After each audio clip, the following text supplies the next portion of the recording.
Hi, everybody. It's me again, Charles Norman, Sports Solutions LLC. We are the creators of AthleticSOS, and it is a software that I give to you guys at absolutely no cost. That if you're trying to get your kid an athletic scholarship, you want to use our software. You want to do everything else you're supposed to do, right? You're going to do your training. You're going to do skill development. You're going to play at your high school team. You're going to play travel club.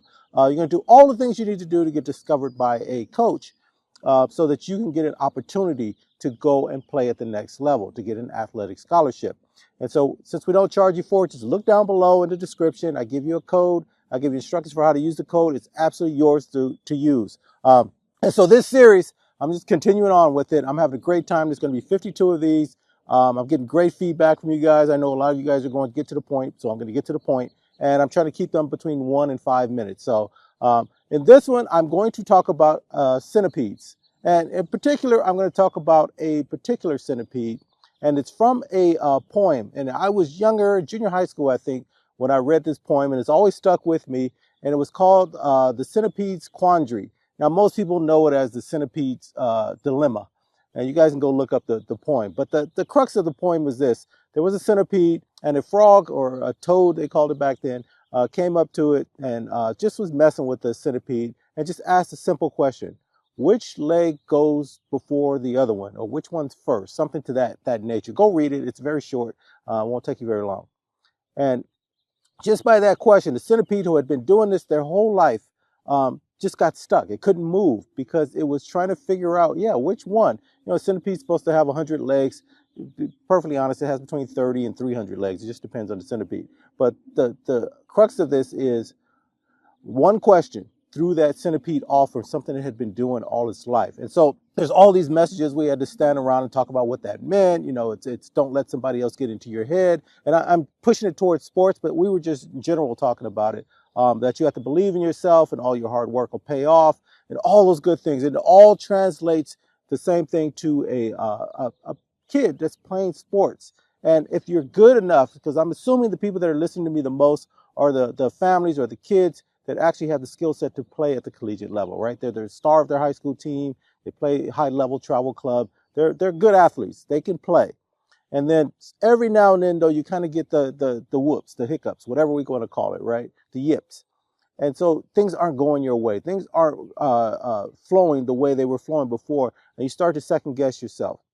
And so all of those things are really important. And as an athlete, you want to be, if you're an athlete trying to get an athletic scholarship, you want to be on your game every time you play the game. You want to be unflappable. You want to be, because if you're good as we're thinking you are, the other team knows that too, especially if you're playing high school, that league. If you're the star, they're building everything around stopping you.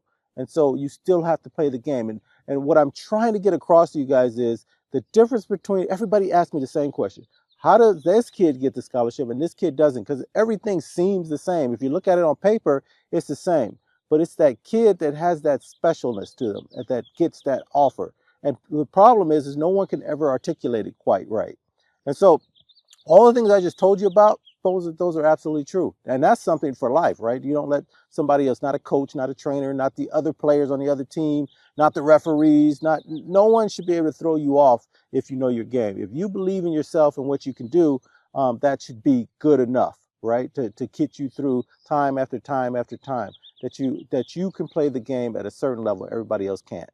But here's the thing. I want to go one step further. And this is why I like doing these, because the question always is to me is, how come that kid and not that kid? How did that kid become the one and not this kid? And I'm throwing everything else away. All of the advantages, the kid that comes from a certain family or goes to a certain program, or their genes are just better than yours and all that. I'm throwing all that out because, to be perfectly honest with you, it's not fair. Youth sports is getting less and less fair. In fact, life is getting less and less fair. If you're in the U.S., the separation between the have and the have-nots, we can see it happening, but most people can't do anything about it. And I may talk about that later on, but not for this series.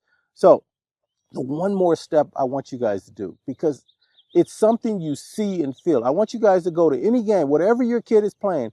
I want you guys to go, and I want you to go to see if you can pick out the kid that understands, that just plays the game. Like, this is their game. This is what they do. And I keep telling everybody, you should be playing the game that naturally fits you. Your kid, there's tons of sports. There's over 30 sports you can get a scholarship for. but are you playing the game that fits who you are? And there's some kids that can do multiple sports, but I want you to go and look and watch. When you're watching the game, as good as somebody is and they're dominating all that, don't worry about that. I want you to see the person. If you can point out the kids that are naturally, this is their natural game, because it's something people can see and feel, but they don't articulate it. There's something about that kid, and that kid is probably playing the game that they were meant to play. And every kid, this is my opinion, every kid, there's a sport they should be playing. It just fits them. It's who they are. It's what they do. And these are the little bitty things that no one thinks about because, hey, this kid's a great basketball player, baseball player, football player, field hockey player, wrestler, whatever it is. But there's always somebody there. And it could be a number of them that they're just in the right world. This is where they belong. They understand it. They feel it. It's them. It's who they are as a person, and you can see it. And I want you to see if you can go out and you can figure out who that is, because that is the kid that's going to get the offer, because the eyes or tell the heart something different than what everybody else is looking at. And that coach goes, I want that kid. And sometimes people think it's their attitude and how they sit on the bench and how they rah-rah, or if they're in foul trouble, or how they talk to the referees, or how they don't get, out of character, all of that kind of stuff. There's a sense of when that kid, the kid that can do all of that, yes, it could be their personality, but it's also the sense of, I got this. I know what I'm doing. I know they're double teaming me here. I know they're sending another person over to chip me. I know that this person's trying to keep me on the baseline in tennis. I know this person's trying to do X, Y, Z, but it doesn't bother me. It's okay. I got this. This is what I do. This is who I am. That is the kid that's going to get the athletic scholarship. And that's the kid that's going to go further than most people. Again, and I say this all the time, your best chance of as an athlete, from a kid point of view, is to be the best version of you at your sport. And if you're a natural, if that is your sport, if you're forcing it, yes, you can still get there. I'm not saying you can't get there by working hard. You've seen the kid that has to overwork everybody else, and that's actually what they're known for. But the kid that can do this is where they're supposed to be, that's the kid. And I always go back to my favorite story, little kid watching the Olympics, I think it was in the 70s, and I was watching a diving competition, know nothing about diving, and all these divers come, and I know he's trying to, not make any splash and go straight in and all that kind of stuff. And then one guy came up there, a guy named Greg Louganis. I watched him jump off that board, don't know what I'm looking at, and I go, that was great. I don't know what that is. And that was the first time in my life I realized some people are just meant to do something. This is who they are. I'm sure he worked as hard as everybody else, or other people worked harder than him, but he was special. It was what he was born to do, and he did it at a level that no one else could match. All right, so that's it. So remember, codes down below, no cost to it. I'm going to keep doing these. I'm having a great time doing them, and we'll see you next week.